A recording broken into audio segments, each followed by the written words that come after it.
everyone, this is Kate Sue. Welcome back from my channel.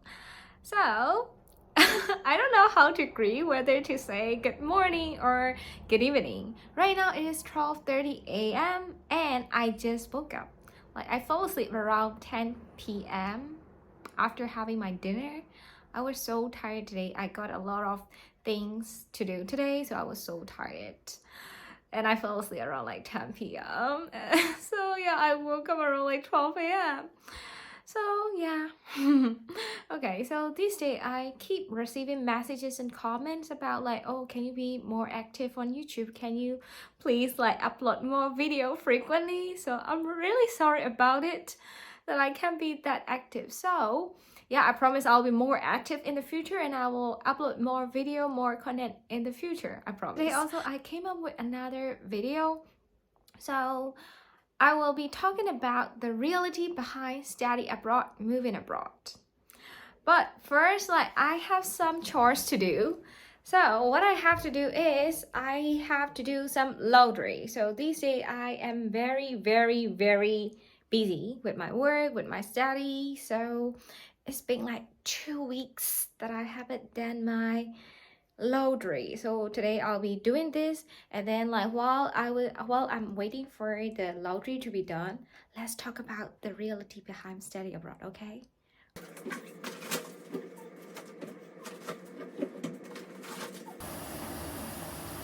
So now I have turned on the washing machine, so it will take probably around 1 hour to wash.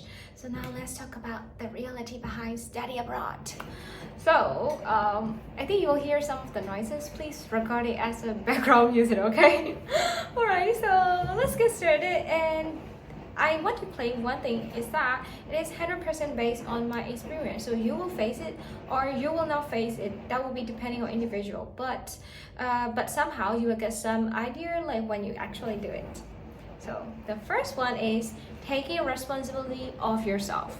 Taking responsibility means like everything of yourself. You have to do on your own. Like nobody come and do for you. For example, like cooking, like doing laundry like I do now, and also like washing your plate, washing your dishes, doing dishes. And what else? Oh, you also need to do all of your paperwork that you need to be here, that you will need to live here. For example, like health insurance, like resident permit. If you change address, you also need to go to commute and do for it. And if you expire your visa, you have to extend your visa on your own. There will be like no service, like no agency that will help you to do it. So it's basically taking responsibility of yourself. Like you have your university, you have your classes, so you need to make it on time. It's okay if you don't go. Like my university, they don't take attendance, so if I don't go, nothing happened. And like if I don't attend, like nothing happened. But the thing is like you will miss your lecture. Some of the professors, like they don't share the PowerPoint with you, they don't share the lecture file with you, so you have to like note down everything that they say. So it's hard. So if you don't wake up in the morning, because like probably there will be nobody like who will wake you up in the morning, like my mom did it in my country, you know. So if I miss the lecture, it's finished, you know, like because like nobody knocked your dorm and say like, hey, you have to like get up, you have to go to your class. Nobody will tell. So yeah, taking responsibility of yourself, it means literally everything. Like the time that you open your eye to the time that you close your eyes. So another one that I face is peer pressure or academic pressure. Yeah. So right now it is May and my exam is coming soon in June. And not that much, but I'm feeling stressed right now because like it's only like a month that the exam. So yeah, I feel so nervous right now. And also for the first semester, I feel like the first semester is just yesterday, and now there is another exams coming. So it's quite embarrassing to say, but I failed some subjects in first semester. Actually, failing here is, how can I say it? Failing here is quite normal here because like there is nobody who doesn't fail the exam. But when I first saw my result, I was so shocked because in my country, I think I can say that I'm like the top students I'm the top student. Like, okay, the one thing is I passed my matriculation exam with 5 distinctions. So, but I failed my exams here. I still haven't told my mom yet, but whatever. I feel so stressed, and also like I have never experienced this failure in my entire life. So I was so shocked, and I feel like, oh, I don't want to stay here anymore. I want to move to another school. I want to move to another country, and I want to start from the beginning. Yeah, so that's what I feel. But when I ask my friends, they are also failing. They fail, and I have to take my retake after my second semester exam, and also they have to take their exam too. But whatever, somehow I feel peer pressure. So like there are like some friends like who passed the exam with very high mark, and I feel like, oh, why didn't I study that much? Like I have a lot of disappointment, and also like I face a lot of sadness. I even felt depression, and also yeah, I regret a lot. Have I already mentioned that I feel lonely? Yeah, I feel lonely. Yes. You will see me in social media, like going to the bar, going to the restaurants, going shopping, but I don't feel that much happy. And like for those that I am doing everything on my own. I go to shopping alone, I go to market alone, I do laundry alone, and also like cook by myself alone. So yeah, for most of the time, like 80% of the time, you'll be on your own and you'll be alone, and your friends cannot be with you for every time, right? I also have my friends, like Burmese friends, like international friends here, but they're not with me for every time, you know. We hang out, but not that much. So, and what happened at the same time is that I feel homesickness. Like, I don't know whether because of my period or something, like I feel depressed and I feel burnout. Yesterday also, like I cried a lot, like the whole night, because I miss my home a lot. I miss my mom, I miss my food, I miss my everything. So I cry a lot. So for me, like, I'm very close to my mom, so I miss her a lot.